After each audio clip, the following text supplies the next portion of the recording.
We are your home theater and AV questions answered. This is AVRant. Want your home theater or AV question answered by Tom and Rob? Send it to question@avrant.com. Welcome to AVRant. I'm Tom Andry, and I'm here with Rob H. Sam. First up, Sam thanks us for discussing what he was told by a Best Buy expert, in quotes, regarding LG's OLED TVs versus Sony's X850 series. He's going to buy the B6 OLED. Congratulations, you're getting a very nice TV. You'll have a very nice TV, and you should tell that when you go in there, you should tell that guy. They're making more money. Why would they be upset? It doesn't. None of that made sense. None of that whole thing doesn't make sense. Okay, he has an Onkyo PRSC5508 Pre-Pro. I have no idea. Is that a newer one or older one? It's a little bit older now. Yeah. Okay. He really likes it and has no desire to upgrade, but it has HDMI 1.4 ports. If I had read far enough, I would have added the answer to my question. As you are learning, if you have not figured it out by now, this is the first time I've seen these questions. Children suck up so much time. And now he'll have a 4K HDR OLED TV, and he'll probably get an Ultra HD Blu-ray player soon. So what do you think we should do? Should you just get an HDMI 2.0 to HDCP 2.2 switch? Maybe even get an inexpensive receiver that has HDCP 2.2 and basically use that as a switch? Well, most of the newer HDR the Ultra Blu-ray players are going to have two HDMI outputs. Yeah. The Many Xbox of them One do. S does not, though. That's one example of something that doesn't. Yeah. But if you're going to be going straight from you're right about that. So if you're going from something like Nopo or something like that, you should almost certainly have two outputs. You'll send one to your receiver, which will carry all the audio. You send one to your TV, which will carry all the video. And yeah, it's not as elegant as a solution as you might like. Still be fine. Yeah, I mean, if an Ultra HD Blu-ray player is your only 4K HDR source, then this isn't a problem. You just get one of the Ultra HD Blu-ray players that has two HDMI outputs. One of them goes straight to your OLED TV. One of them goes straight to your processor. But there are all kinds of things now. There's the Chromecast Ultra, there's that NVIDIA Shield TV, there's the Amazon Fire HD. I mean, there's lots of things now that can start sending out 4K with HDR that require HDCP 2.2. It's not hard to have more than one source.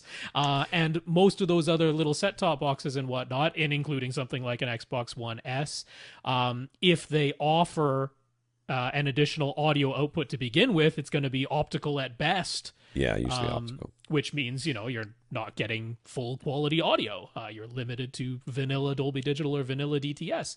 So this is a very real concern. I do think you can't even say just get a, say, 4x2 matrix switch, because the problem is now that source device with its one HDMI 2.0 output with HDCP 2.2 is seeing two sync devices, one of which is your OLED TV, which can handle the signal just fine, but the other one is your Onkyo processor that cannot, and it goes, I better set a signal that's compatible with both, lowest common denominator.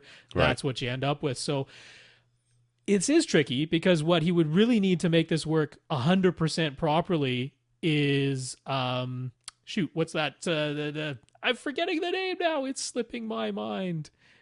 That device that sort of sits in between and acts as the EDID information so that you do not get this conflict. What are you talking about? How is that slipping my mind at this moment? It's the thing that you can use to create an HDR10 signal while you're calibrating. We talked about that. We sure did. What is that thing called? That's why I don't remember. That's why it's annoying me that it's slipping my mind right now. There are people screaming. Anyways, he's not going to get one of those. I know, because they're it's $250. super duper expensive. Yeah, $250. So I mean, his whole thing of, could he get a receiver that does this, but then still use his processor? Again, that isn't well.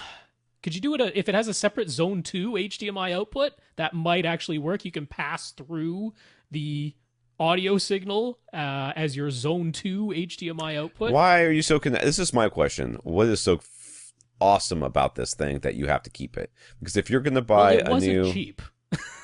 I'm sure it is. I understand that. And but kind of.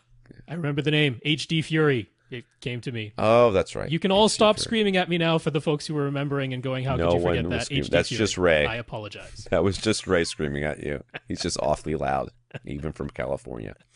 Actually, he's closer to you than it's me. Yeah. I mean, what I would say is, if your first and for a while only 4K HDR source is going to be your Ultra HD Blu-ray player, then, like we said, get one with 2 HDMI outputs. You don't worry about it. If you get an Oppo, you can get something that it has an input too, doesn't it? It does, but I don't believe that input passes HDR. It's an upscaling input, right? It's expecting like a 1080p signal. Yeah, I know. It's a challenge. But I'm saying when you get to the situation that you need a switch, then maybe it's unfortunately time to replace the processor that you have that you like so much. A switch plus an HD Fury will work.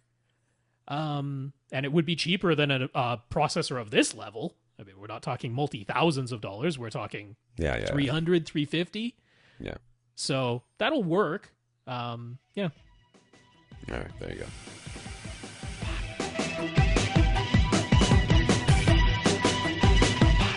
Want your question answered? Send it to question@avrant.com.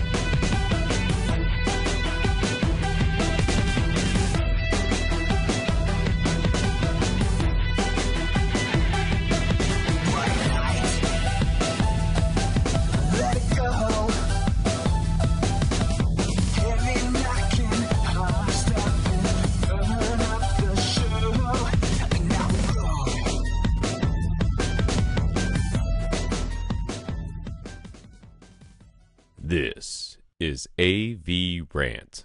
Now go out and listen to something.